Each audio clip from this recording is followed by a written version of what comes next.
A lot of people have said recently that on Pokémon WTF Moments I'm a little bit too harsh. I criticise the Pokémon Anime, and it's such a wonderful part of all of our childhood that we shouldn't really be criticising it. It's not fair. The writers tried their absolute best and I'm just tearing them down. So I've decided that from now on I am not going to criticise the Pokémon Anime. I'm not going to point out the flaws and the mistakes. I'm just going to look at the anime for what it is and just focus on the good points. So thank you very much for watching. I hope you enjoyed this episode of Pokémon WTF Moments. Hit like, hit share. Yeah, seriously, some of you don't get the point of this series, do you? Come on. We start the episode with Ash, Misty and Brock at the entrance to Viridian City, where Ash hopes to win an Earth badge. Wait, they're already at Viridian City? Last episode they were around Cinnabar Island, and the only way to get from Cinnabar Island to Viridian City is through another town. And what other town is that? Oh yeah! Pallet Town! So does that mean they just skipped Pallet Town? Ash didn't even pop in to say hi to Professor Oak, or Muck, Krabby, or any of his Tauros, or his mother? Ash Ketchum is a terrible son. Pass it on. Misty's horsey looks glum and Brock thinks it's because it needs more exercise. He tells Misty every once in a while she should make sure it gets to swim in something bigger than, quote, a dinky little fountain. Brock, mate, we've just spent like 3 episodes around Cinnabar Island. Why didn't you say something then? Also, Misty's a water Pokemon trainer, so how does she not know that water Pokemon need to swim for exercise? It's just common sense. They get the idea to head to the Cerulean City gym since that'll have a pool there, and Brock says that Cerulean City isn't too far from where they are. Are you serious, Brock? It took Ash 5 episodes to get from Viridian City to Cerulean City. Seems pretty far to me. You've got to head through Pewter City to get to Cerulean City, so are they just going to skip Pewter City as well? Like they're not going to pop in and say hello to Brock's dad and his 9 siblings? Brock is also a terrible son and a terrible brother. Pass it on. Instead of just turning up unannounced, Misty calls ahead to let her sisters know that she'll be coming to the gym. Misty is actually a decent sister. Pass it? No, wait, hang on. How have we ended up in a scenario where Misty is the better person? She's normally a dickhead. When they reach Cerulean City Gym, they see a poster outside advertising an underwater ballet. Ash points out that the girl in the poster kind of looks like Misty, and Brock simps over the girl in the poster, saying he'd swim the deepest oceans to meet a mermaid like her. I mean, you have met someone that looks like her. It's Misty. She's right there. Has anyone ever been told by someone that they want to meet their dream partner who's just like you, but not you? That's too relatable. Also, it's kind of funny how even though we don't really get to see a lot of detail of Brock's eyes, we know exactly where he's looking. Creep. This face. This is the face of a man who thinks he just entered heaven. Rest in peace, Brock. Gone too soon. After Misty puts Horsey in the pool to exercise, her sisters reveal that she is indeed going to be the star of the underwater ballet. You know, the one in the bikini from the poster. Now, this raises a lot of questions. First of all, they only found out Misty was coming today, so did they really edit the entire show just to fit Misty in? And if so, who the hell whipped up that portrait of Misty and how did they do it so quickly? Secondly, if Misty hadn't have turned up, who would have been the leading role? Or did they even have a show planned? Like, did they organize the whole thing in the time it took Misty to get here? And also, why do they even want Misty in the show at all? When we last saw these girls, they were literally referring to Misty as a runt. And they even said at the end of the episode that Misty might as well be good at something, referring to being a Pokemon trainer, because she'll never be a star like them. So why do they now think that she's a star? Seriously, Misty hasn't achieved anything since leaving the gym, so really, what's changed? The sisters say that they've been doing the Aqua shows for so long, which answers one of my previous questions, that nobody comes to see them anymore. Oh, why is that just so relatable? I want more people to enjoy MetroMania and Siri Battles, not less. If you're enjoying this content, of course, hit the like button to let me know. It helps me in the algorithm. Also, leaving a comment does as well, and sharing the video on Twitter or Facebook helps a little bit too. Thanks. And of course, if you're new here, hello, how you doing? Hit the subscribe button and turn on all notifications so you never miss an episode of Pokémon WTF Moments, or MetroMania, or Siri Battles. Lily says that all the people coming to the show are going to be so disappointed if Misty doesn't take part. Mate, I'm not sure how many people will agree with me here, but really, who gives a fuck? Like, if something's been organized without my involvement, it's not my fault if it's a bust. Nah, for once I am totally on Misty's side about this. Violet says that tickets are all sold out, and Ash interrupts asking if he could get a seat. Mate, that question reeks of, I would very much like to see my friend in a bikini again. Ash, mate, you dirty dog. The sisters mention mention that the first performance is tomorrow, and Ash tells Misty to just give it a shot. Mate, that reeks of... I really want to see my friend in a bikini again. Ash Ketchum. Mate, you dirty dog, you. Direct quote from Brock. I bet that you can pull it off. Ha! Phrasing. Violet and Lily take Brock and Ash's hands, and Lily asks them, You wouldn't turn your back on your hometown, would you? I hate to break it to you, Lily, but Ash and Brock literally skipped visiting their families to be here. They'd absolutely turn their backs on their hometowns. They already have. Side note, I think I've been getting the sisters' names mixed up, but it doesn't really matter, does it? They're all the same character. Misty finally agrees to take part in the performance, and Violet and Lily laugh about how they've always been able to get Misty to do whatever they want. Mate, if I was Misty and these arseholes were laughing at me when I've just agreed to do them a favor, I'd be like, fine, my horsey's been exercised enough now anyway, I'm gonna grab it from the pool and just leave, and then stuff their stupid play. The girls go through the story of the play, which as you can imagine is one of the most boring things you will ever listen to, and at the end of it, Ash and Brock applaud it. Give up, lads, they're not gonna shag you. Team Rocket arrive at the Cerulean City gym, because of course they do, and they notice the poster for the underwater ballet. And James, complete with his signature ooh, explains that he took some modern dance as a young boy. Honestly, that ooh sets off my nostalgia sensors big time. If anyone makes that sound anywhere, I'm just like, a James fan? Where? They plan to steal all the water-type Pokemon from the gym, but mention that that means they should get tickets for the show. I mean, if you're paying to get in, is it really theft? It's more like paying for things that aren't for sale,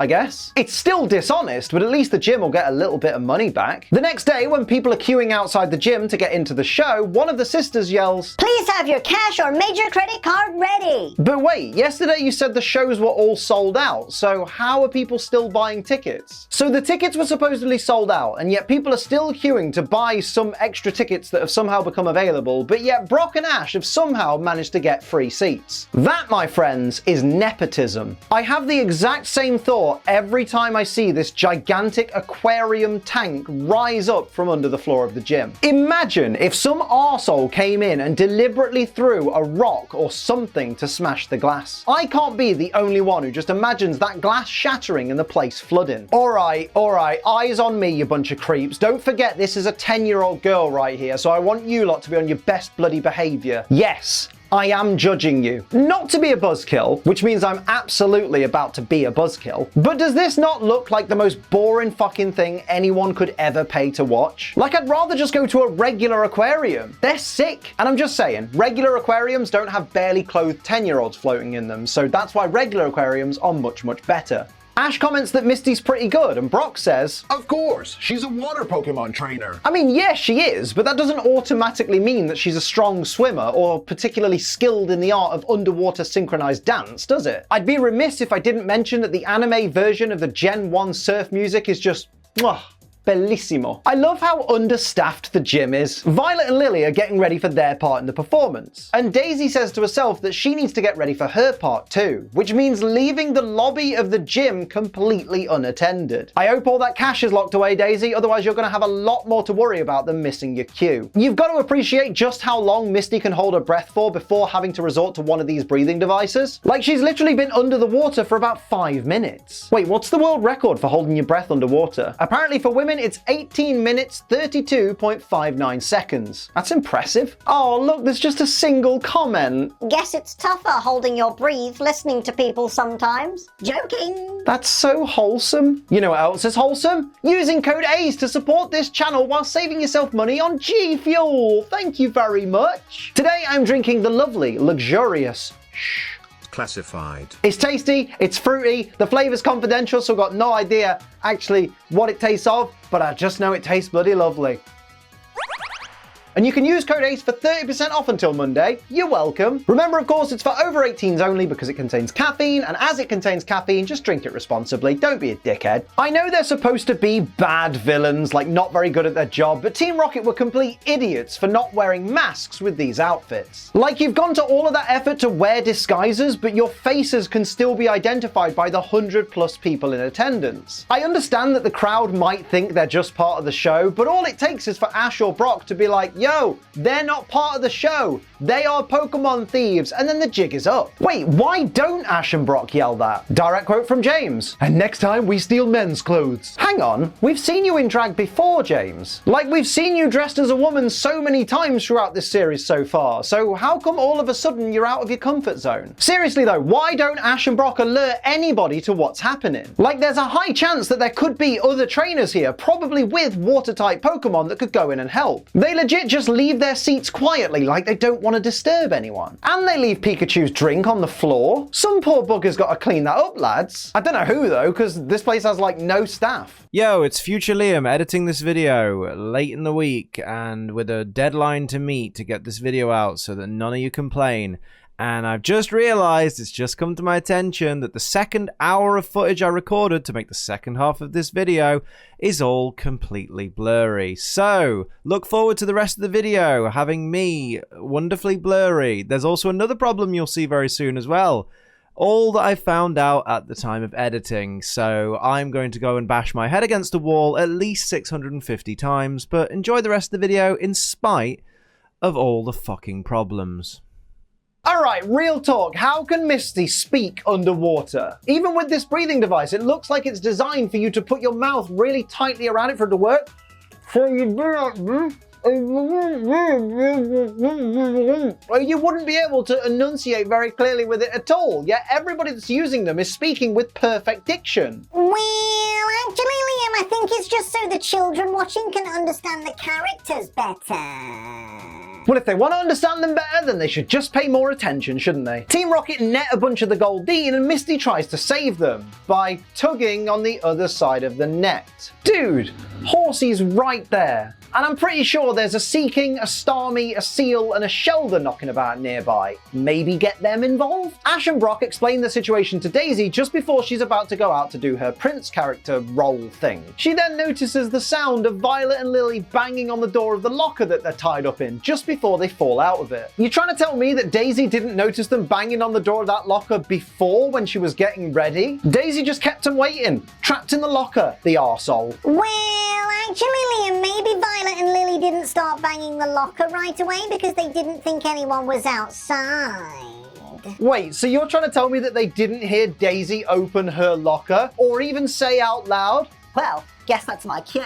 And even if they didn't hear any of that, why would they wait until after Ash and Brock have run in causing a ruckus before going, oh, by the way, we're in here? I reckon they were hammering on that door the whole time, and Daisy's just a massive cunt. When Ash and Brock finally arrive on the scene, Jessie sends out Arbok, which is nothing unusual because quite a lot of snakes are very good swimmers, but God, have you ever seen the way a snake swims? It's absolutely terrifying. Misty then tells Horsey to attack. Yeah, all this time she's just been tugging on that net, and now that Arbok has been added to the mix, she finally decides to go on the offensive. Misty, mate, you're an idiot. Misty and Horsey are absolutely stunned to realize that Horsey's bubble attack does naff all damage to Jessie's Arbok. Mate, when was the last time you trained Horsey? Oh, that's right, never. So of course it's still shit. Seaking also finally gets involved. And just where the hell have you been, lad? Nice of you to join us. Seaking hits Arbok with 3 horn drills, 1-hit KO moves, and nothing happens. I was about to be mad about this, but then I remembered that in Generation 1, 1-hit KO moves don't work on Pokemon that are faster than the Pokemon using the move. So since Arbok's base speed stat is 80 and Seaking's is only 68, it's absolutely not going to work. Tough break, Seaking. Might want to try something else then. James sends out Wheezing and it instantly faints and floats to the top of the water. And Violet says, Only water Pokemon can battle on water. I mean, you say that, but Arbok's doing a pretty decent job right now. Violet sends out Misty Psyduck, and of course, it can't swim. I get that this is supposed to be a silly comic relief moment, but surely Psyduck could just stay out of the water and someone could hit it over the head a few times to trigger its psychic powers. Is that not a sensible idea? Ash sends out Squirtle and tells it to use Underwater Tackle. Mate, you could just say tackle. It's hardly going to be using an out-of-water tackle whilst underwater, is it? Misty finally tells Starmie to attack Arbok. Mate, for a gym leader, she's really bad at this battling malarkey, isn't she? I'm just saying, we could have ended ended this fight ages ago. Oh no, apparently they couldn't have, because even after being attacked by Squirtle, Starmie, and Seeking, Arbok is unfazed and still ready to go on the attack. Mate, when did Jesse's Arbok become this strong? Arbok somehow manages to corner Starmie, Seeking, and Squirtle, and they all kind of stand there, or float there, whatever, shivering in complete fear, and Violet says, It's over. how is it over? It's 3-on-1. And the one is Jesse's, until today, seemingly completely incompetent Arbok. These lot need to have a lot more confidence in their Pokemon. Okay, is this Seal just tiny, or is Jesse's Arbok actually gigantic? Seal is meant to be 3 feet tall, and Arbok is meant to be about 11 feet long. So surely Seal should be about 1/4 of the size of Arbok, and not 100th of the size like it looks here. Seal absolutely batters Arbok, which seems really surprising since Seeking, Starmie, and Squirtle could barely dent it. Seal is OP. Pass it on. Seal starts to evolve and everybody looks stunned. James even says, "Don't tell me," as if it's some kind of magical occurrence. Isn't it completely plausible that Seal could have just hit level 34 at that exact moment? It's not like evolution is uncommon in this world. This is just something they do a lot in Pokemon that I'll never understand. They react to every Pokemon's evolution like it's the first Pokemon ever to evolve. Yo, the Pokedex works underwater? Mate, that is some kick-ass tech straight out of the 2010s right there. What's it doing in the 90s? Here's a question. How does Dugong direct an ice beam whilst underwater? Surely it'll just freeze all the water around it rather than just in a specific direction. I know I'm overthinking it, but that is kind of my job. Ash and friends drag all the Goldeen out of the water onto the top of this rock. But why haven't they released them from the net yet? They've not been attacked, so it's not like they're weakened or anything, so why not just let them out of the net, you sickos? Also, let's be real. Ash's plan here is to get Pikachu to use Thunderbolt, which is why everyone's got out of the water. But if they've just come out of the water, then that means they're all probably still soaking wet, and all the Pokemon as well. So realistically, that rock is still drenched, they're all damp, and they would absolutely be shocked by Pikachu's Thunderbolt. Also, you know who's missing from this rock? Shelder. Remember Shelder? Guess that's getting shocked regardless. Hashtag justice for Shelder. Hashtag Shelder did nothing wrong. Why does being electrocuted cause Team Rocket to launch up out of the water? Genuine question, since I've never been electrocuted at the bottom of a swimming pool. Would it improve my reverse diving game? The crowd all cheer because they thought this was part of the show, but I personally can't believe they're all still there. Think of how much danger all this fighting could have put their lives in. They could have been electrocuted, they could have been hit by debris from the broken roof, and like I said before, if that glass would have cracked, what would have happened? Seriously, someone definitely needs to do a risk assessment here. The sisters thank everyone for coming and tell them to come back to the gym real soon. Why? You're never gonna have a show like that again. You've peaked. You literally can't top that performance. The next day, there is a huge queue to get into the gym, and Daisy explains that thanks to Ash and friends, their show is sold out for the next 6 months. Ash tells them he's glad for them, but why? Their whole issue at the start of the episode was that they've been doing the same show for months and months, and people were kind of bored of it. And now everyone's excited for this new version of the show that they literally can't replicate because most of the human cast of the show aren't even going to be here after tomorrow. So they're just going to be doing the same old show again, and people are going to get mad at them because then they're just seeing the same old stuff. If anything, Ash and friends have completely fucked them over. Daisy even explains that if they leave, they won't have enough Pokemon. Point proven. They suggest borrowing some of Misty's Pokemon, and Misty hands over Horsey and Starmie with barely a fight. Do you even care about the Misty if you could just give them up so easily? Want to know the worst part? This is the last time we see Misty's Horsey and Starmie in the main series of the anime. We see them in Pokemon Chronicles, sure, but bear in mind, this episode aired in September 1999 in America, and the episode of Chronicles that we see them in isn't until June 2006. Yep, we won't see them again for almost 7 years. Although in the UK, we get that episode of Chronicles in July 2005 for some reason, so there's that if you're the kind of person who really likes seeing things before other people from different parts of the world.